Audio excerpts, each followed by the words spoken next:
This is one of the most recognizable songs on the planet. Roberta Flack entranced a generation with her dreamlike interpretation of it in 1973. And then Lauryn Hill and the Fugees introduced my generation to a hip-hop-infused version of the song in 1996. And now the TikTok generation has made it their own.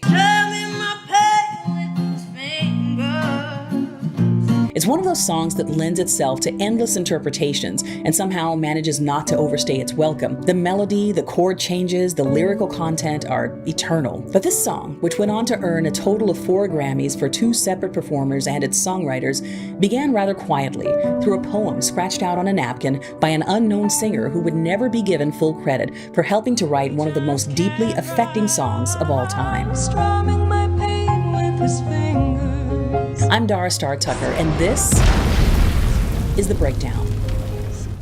So it's 1971, and the singer-songwriter era is in full swing. Women like Carole King, And it's too late, baby, now it's too late. Joni Mitchell, To pave paradise, put up a parking lot. and Carly Simon But you say it's time we moved in together. are filling the airwaves with sensitive acoustic guitar-driven ballads. The songwriting team of Norman Gimbel and Charles Fox are looking for a young female singer to develop. Lyricist Norman Gimbel had already found success writing the English lyrics to this song. And tin and yank and lovely. Composer Charles Fox had already experienced some success writing game show themes and movie scores. The thrill of victory and the agony of defeat. The pair would eventually go on to write some of the most memorable TV theme songs of the 1970s. Give us any chance, we'll take it. Sunday, Monday, happy days. But in 1971, Gimbel and Fox were looking for a songwriter-artist relationship that would mirror the success that Hal David and Burt Bacharach had had writing for Dionne Warwick. They interviewed tons of women and finally decided to work with a 19-year-old singer-songwriter named Lori Lieberman. They secured a deal to sign her to Capitol Records through an artist management contract. Now, complicating their professional relationship was the fact that Lori had gotten caught up in an affair with the lyric-writing half of her management team, Norman Gimbel, who was 24 years her senior and was also married. He would soon begin to take advantage of their close relationship by mining Lori for lyrical content. She would share her deepest thoughts with him and even read him portions of her journal, and Gimbel would end up using those thoughts as song lyrics. Many years later, she talked about how violating that felt. For a young girl to be manipulated, parental strife, you hide the world away, and you act as though you're the only one that matters, and you write about her family, and you go through her diaries, and you tell her what to say, what to sing. Here was this 19-year-old girl essentially being groomed by a 44-year-old man who, in his own words, had found a reason to write lyrics again since he was past the most creative days of his own youth. In November of 1971, Lori and Norman Gimbel were experiencing a rocky time in their relationship. A friend of Lori's convinced her to go to the Troubadour in LA to hear singer-songwriter Don McLean, who was riding high from his recent hit. That night, Don sang a song called Empty Chairs that hit Lori right in the gut. That although you said you'd go until you did, I never thought you would. When the song was over, she pulled out a napkin and started writing a poem to express how she felt in that moment. I felt all flushed with fever. The club had cleared out completely, and words were still flowing out of her. I felt he found my letters and read each one out loud. She wrote explicitly about how his words pierced right through her and made her feel as though he knew everything she was experiencing in that He moment. just kept right on, strumming my pain with his fingers.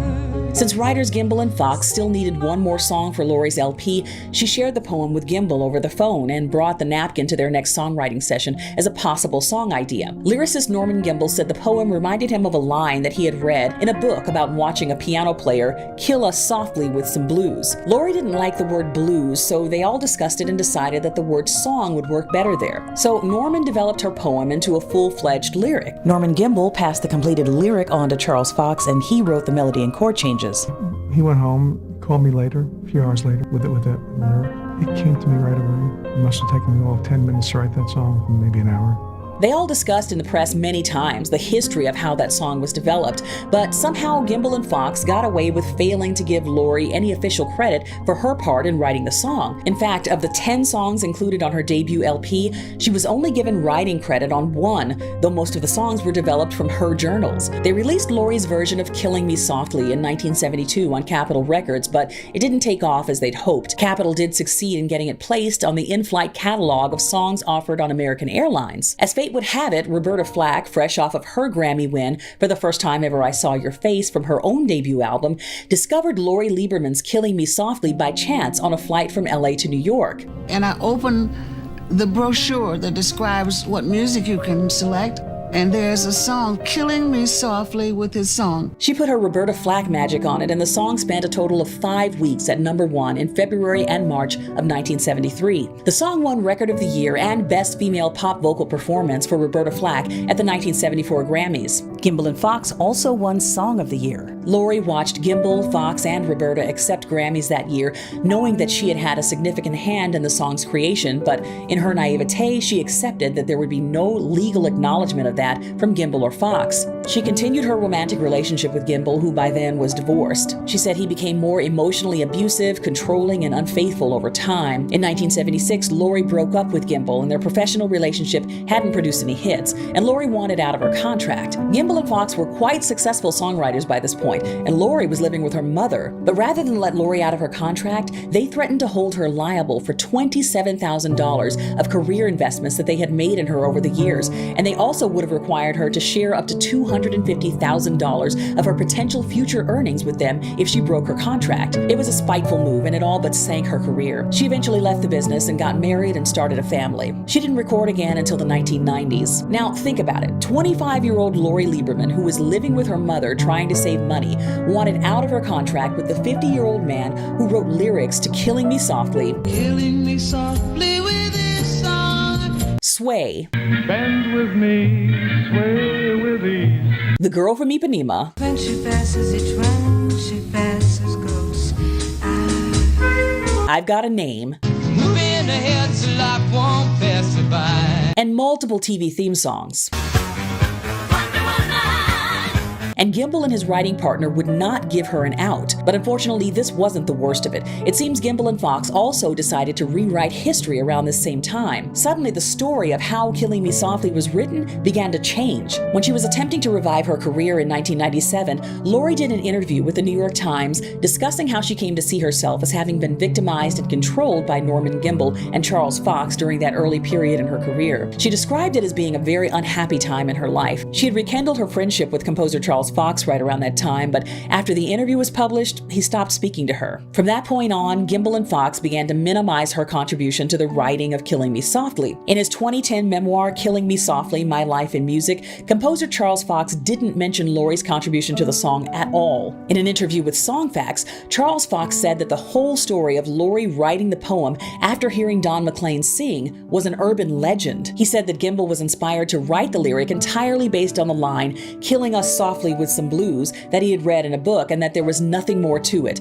No napkin, no poem, no Lori. As for Norman Gimbel, Lori's former romantic partner, well, he sent several threatening and berating emails to her after the New York Times interview. She deleted them all. In 2008, Norman Gimbel even went after singer Don McLean for referencing the fact that he was the inspiration for Killing Me Softly in his artist bio. Norman Gimbel sent a letter to McLean threatening to sue him if he didn't remove that reference from his bio. Don McLean responded to Norman Gimbel's threats by sending him a 1973 article of Gimbel himself talking about Lori's poem being the inspiration for the song. Don McLean didn't receive any more threats after that. Lyricist Norman Gimbel died in 2018 at 91, vehemently insisting that the inspiration for the lyrics to Killing Me Softly had been all his own. Composer Charles Fox, who was 82, still refuses to acknowledge Lori's part in the song's development. Listening to the facts of this story, you might suspect that Lori's experience was more than just a one-off. Listen to almost any woman in the music industry, and you'll hear account after account